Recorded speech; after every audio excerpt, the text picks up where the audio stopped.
Our group has decided to construct a 3D printed ballista for our final project. This is a Roman ballista.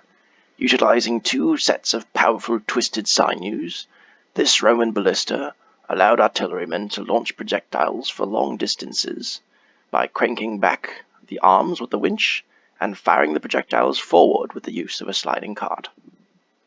This is the approximation of the Roman ballista that our group has designed using Onshape. As you can see, it consists of a small number of simplified and reinforced components, which will be 3D printed from PETG plastic.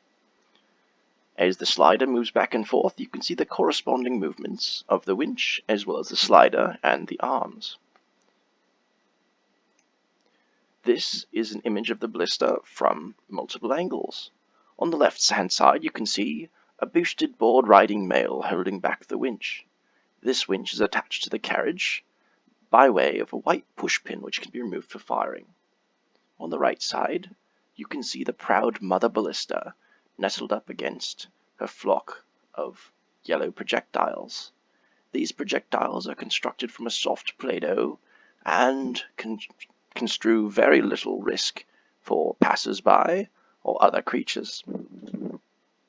This is an above view of the beautiful, beautiful ballista. On the left side, you can see the white pushpin holding back the winch, and in the middle, the rarer clear pushpin in its natural habitat holding back the trigger mechanism. Below, you can see the flock of yellow projectiles, and on the right-hand side, you can see the two large M3 bolts which have been used to twist the sinews and give them their strength. This is a video of a Polish male demonstrating the ballista's projectile launching capabilities. The male grasps the rear of the ballista and, utilizing the winch, winds it back. Once the winch has reached a satisfactory position, the male holds it in place using the clear pushpin.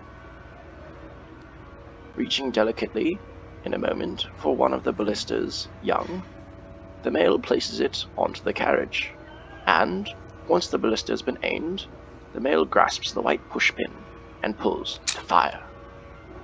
Looking downrange, we can see that the projectile has traveled quite a distance. Where is it? The male has even lost sight of it briefly, but, plodding onwards against the odds, he lays down the tape measure in pursuit of his prey. Laying the tape measure against the ground, he doubles it up in order to allow himself to measure a greater distance. The parachute pant-wearing male is close to the projectile now. He can see it. There it is! Pointing delicately at it, so as not to startle it, he notes it has travelled approximately 20 feet.